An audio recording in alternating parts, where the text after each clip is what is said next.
السلام عليكم ومرحبا بكم في قناتكم قناة عبد الرؤوف. ان شاء الله هذا الفيديو يلقاكم كامل بخير وعلى خير وفي صحة جيدة ان شاء الله. كما عودتكم دائما فيديو جديد ووصفة جديدة في قناتي. اليوم جبت لكم الوصفة تاع لامونة، تجي بزاف خفيفة وهشيشة كما راكم تشوفوا، تجي بزاف طرية مع واحد الكريمة بزاف بنينة. هذه الوصفة تاع لامونة ديريها في عينيك وخبيها، محي كامل الوصفات اللي عندك من قبل وجربي لي هذه. اي وحده مبتدئه راح تنجح معها باذن الله. وكي نجيب لكم وصفه يعني ماشي اول مره نجربها قدامكم، كنت جربتها شحال من مره من قبل. هذه الوصفه تاع لامونة انا معتمدتها ودائما نديرها وتجيكم كي تاع برا. نبداو بسم الله بالمقادير وطريقه التحضير. هنا عندي كاس مملوء جيدا تاع حليب، يكون دافي، ما ديروش سخون بزاف، ديروه دافي. كون ديروا حامي بزاف راح الخميره تاعكم تخسر وما تتفاعلش معاكم. وندير مغرف مملوءه جيدا تاع خميره تاع الخبز. انا المغرف تاعي ما كنتش عمرتها مليح، زدت شويه فوقها. ونديروا 3 مغارف تاع السكر يكونوا مملوئين جيدا، السكر العادي نديرو. ونضيف 2 مغارف كبار مملوئين جيدا تاع حليب البودره ولا لحظه. وكي نقولوا لامونة نقولوا العطور، كيما نعرفوا لامونة تجينا صامطه، على ديك لازم نسموها شويه. انا بالنسبه للعطور كان عندي قشور تاع البرتقال مرحيين ودرت فانيليا. نتيا الا عندك عطر تاع الليم ولا قشور تاع الليم ولا ثاني ضيفي فيها. ماذا بكم ديروا كونتيتي مليحه باه تجي ريحتها زاكيه. ونخلط جميع هذوك المكونات مع بعضياتهم. لازم حتى تخلط هذيك الخماره كشغل مع داك الحليب، لازم حتى نحسوها شويه دابت. نجيبوا بابي فيلم ونغطوها ونخلوها تختمر براحتها. يعني كي نقول لك تختمر يعني من 10 دقائق للفوق خليها تختمر. واللي بغات دير لامونه ماذا بها ديرها في هذا الحمام، بالخف تخمر معاك وبالخف توجد معاك. خليت هذاك الخليط تاعي يتفاعل ونروح نوجدو الكريمه. انا عندي 3 مغارف كبار مملوئين جيدا تاع السكر، عندي شويه تاع الفانيليا، عندي 2 مغارف ونص تاع النشاء. انا هنا لقيت روحي درت 3 مغارف تاع مايزينا، بس كنا نقص نص كيما راكم تشوفوا. ديروا 2 مغارف ونص، ما ديروش 3. كون ديروا 3 راح تجيكم جامده بزاف الكريمه. بالنسبه للحليب انا راح نحتاج كاس ونص. نبدا ندير فيه غير بالتدريج على داك المايزينا والسكر كيما راكم تشوفوا. ندير شويه ونخلط شويه ونخلط، خاطر كيما تعرفوا المايزينا دير لك دوك الحبيبات، وكي ديريها ما راحش الكريمه تاعك ما راحش تنجح معك. قلت لكم انا الحليب دالي معايا كاس ونص كيما راكم تشوفوا في الفيديو. ونبقى نحرك فيهم باه المايزينا ما تلصقليش مع بعضياتها. نضيف 2 مغارف مملوئين جيدا ثاني تاع المزهر، ونزيد نضيف عليهم حبه تاع البيض ونحركهم مليح. لازم حتى داك البيض كامل يتخلط عاد باش ندوهم فوق النار تكون متوسطه. وكي تتقال معنا الكريمه راح نزيدوا لها الاضافات. بالنسبه للاضافات راح نزيد لها مغرف تاع الزبده، ونضيف لها عطر تاع الليمون. بالنسبه لهذا العطر راح يعطينا بنه وريحه الكريمه نتاعنا، وراح يعطيها ثاني لون. بلا ما ننساو كي ديريها فوق النار لازم تقابليها وتقعدي غير تحركي فيها حتى تتقال. وهنايا لازم عليك تحركيها مليح، لازم هذوك الحبيبات كامل يذوبوا تولي الكريمه تاعك رطبه. هي في هذه المرحله لازم عليك تحركيها بالفوي، لازم تحصلي على هذا القوام تحسيه تغير اللون تاعه والكريمه ولات ليس. وجيبي طبسي ماذا بك يكون اوفر ولا يكون محلول. هيا وحاولي كامل تفركتيها فيه هذيك الكريمه. نخلوها تبرد غير شويه وغطوها بالبابي فيلم. ولازم كي تغطيها بالبابي فيلم لازم كامل تتغطى، ماشي جهه تتغطى وجهه ما تتغطاش. دخليها في الفريجيدير غير من تحت. نروح للخليط تاعي هنايا بعد ما تفاعل معايا. لازم تحصلوا على هذه النتيجه اللي امامكم، يعني تكون متفاعله وكشغل دايره هكا كي نبابل ولا بوليطات ولا عاد بتعرفوا النتيجه تاعكم باللي تاع لامونه راح تنجح معاكم. اذا لقيتوها ما دارتش كيما هكا خلوها تزيد تختمر. نروح نضيف لها ربع كاس تاع الزيت، يعني اقل من نصف كاس. ونزيد نضيف على هذاك الخليط البيض تاع البيض والصفار، راح ندهن به الوجه تاع لامونه نتاعي من الفوق. والبيض قلت لكم ديروه في العجينه. ونزيد نضيف ماء الزهر قيس 3 مغارف كبار. ونخلط جميع المكونات بالفوي حتى داك البيض يعني يدخل في هذاك المكونات والزيت ثاني باه يتخلطوا مليح. ونتاكد بلي العجينه تاعي راح تنجح معايا. كما قلت لكم تابعوا الفيديو خطوه بخطوه والمقادير ثاني خطوه بخطوه، وراح تخرج لكم باذن الله كما تاع المحلات. نروح نضيف كاس تاع الفرينه، لازم ندخلها مليح في هذاك الخليط. عبرت يعني قلت لكم بهذا الكاس، نفس الكاس اللي تعبري به مع البديه زيدي كملي به عبري. هنا بعد ما خلطت الكاس الاول نروح نزيد نضيف الكاس الثاني، ونزيد نضيف الكاس الثاني الثالث. بلا ما تنساو الملح، ديروا الرشه تاع الملح، انا ضفتها في البديه حسبتو حين راني نصور ولا ما صورتهاش. المهم ضيفوا شويه تاع الملح باه العجينه تاعكم ما تجيكم صامطه. انا ضفت 3 تاع الكيسان في العجينه، يعني درت الاول وخلطته وزدت ضفت 2 تاع الكيسان اللي راكم تشوفوا فيهم امامكم، والكاس الرابع حطيته حدايا كي نبغي نزيد. ونضيف قيس مغرف صغيره تاع نوفا اللي هي خميره كيميائيه. نزيد ندخل هذوك 2 كيسان اللي ضفتهم ونبدا نضيف من الكاس الرابع. حنا بعد ما نتلمت لي العجينه يعني نبدا نضيف بشويه من هذاك الكاس الرابع.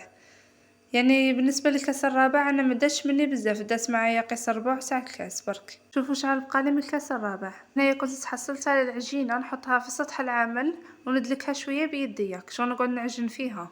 حاول هذيك العجينه نرطبها يعني كاش حبيبه تاع فرينه ولا رايحه هذيك العجينه ترطب وزين زدلم. شوفوا لي قوام تاع العجينه يعني يكون يتلاصق في اليد، ما تيبسوهاش بالفرينه. رايحين كنت كتروا الفرينه رايحه الليمونه تاعكم تجيكم يابسه وما رايحاش كامل تنجح لكم وتجيكم هذيك الليمونه ملكده. بصح كون تضبط المقادير اللي درتها منكم انايا راح تجيكم طريه وتجيكم هشيشه وخفيفه من العجينه تاعها.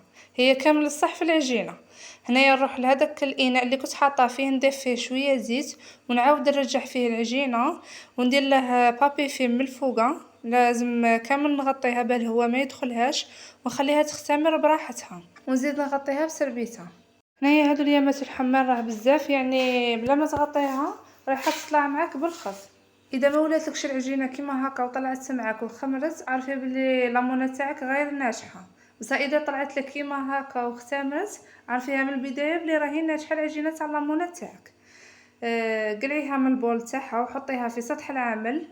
هودي لهداك الخمور وقرصيها الى 2 تاع الدوائر يكونوا متساويين في الحجم وحاولي تسقميهم بيديك كما راكي تشوفي في الفيديو. ولا بغيتيهم يجوك قد ديري الميزان ووزنيهم. بالنسبه لي انا عيني ميزاني وجاوني حجم واحد. وهنا نغطيهم بالبابي فيلم وزيد نغطيهم بسربيته ونروح نوجد البلاوات اللي راح نخدم فيهم. واحد درت له بابي كويسون، كان البابي كويسون كمل وواحد رشيته درت لها الزيت دهنتها كامل بالزيت ودرت لها الفرينه. هنا بعد ما زادوا ريحوا معايا هذوك الخبيزات شويه قسمه نحلهم في البلاوات نتاعهم. حطيتهم في البلاوات ونبدا نحل فيهم. بالنسبه للحل تبغي تحليهم بيديك ولا تبغي تحليهم بالحلال. انا خطره الاولى حليتهم بيديا ومن بعد كي نباه نسقم لهم الوجه تاعهم ويجي كشغل مستوي على جهه واحده يعني زدت حليتهم بالحلال. وبالنسبه للسمك ما ترقوهاش بزاف، خلوها كيما الكسره وكامل خلوها شويه خشينه بهذاك ما دير تختمر يعني او ما تجيكم شويه ملحمه من الداخل ما تجيكمش رقيقه بزاف. وهنايا بعد ما اختمرت معايا شوفوا كيفاه علات يعني ضعف الحجم نتاعها. كتشوفيها الحجم نتاعها ضعف واختمرت صغايه.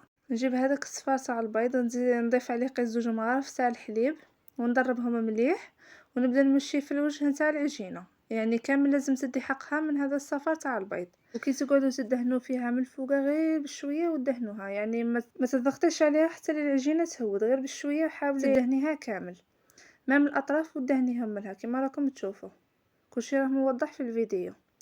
وبالنسبه للفرن كي تدخلوا على الفرن يكون شاعل مسبقا يعني تكوني شعلتي الكوشه تاعك من قبل حتى تشوفيها حمات غايه عاد باش تدخلي لامونه تاعك.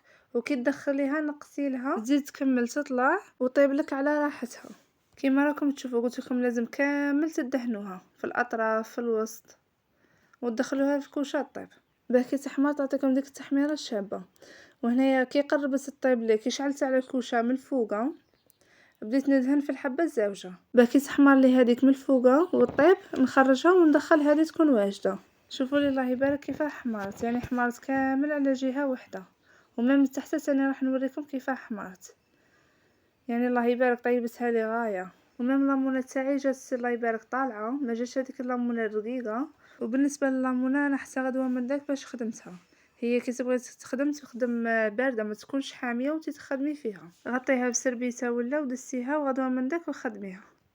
هنايا الغدوه من داك رحت للكريمه سبقت بها هي الاولى فرغتها كامل في الاناء باه نقدر نخلطها وخلطها الاولى بالباتر كما راكم تشوفوا خلطوها شويه من بعد كي نضيف عليها 3 ملاعق يكونوا مملوئين جيدا تاع كريم شانتي. انا كي كنت نحرك في هذاك الاناء يعني جاني شويه صغير رحت جبت اناء واسع عليه وقعدت نخلط باه تساعدني وتتخلط معايا كامل.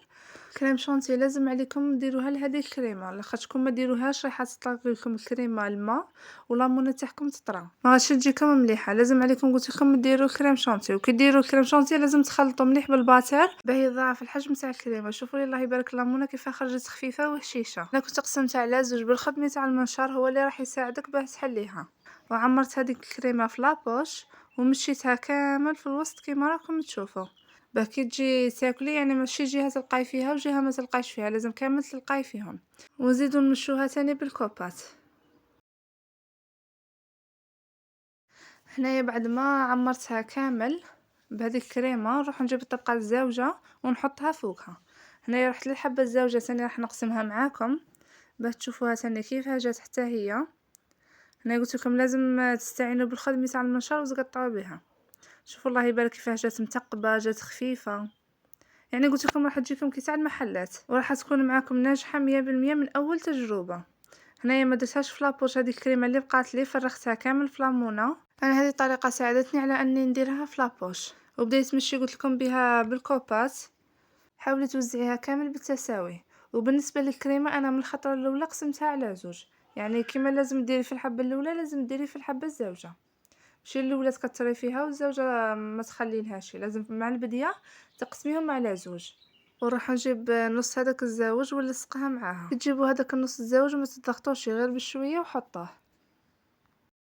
وهنا كنت جبت صفايه ودرت فيها قيس 3 مغارف تاع سكر ناعم ورشيته كامل من فوقها في لامونه.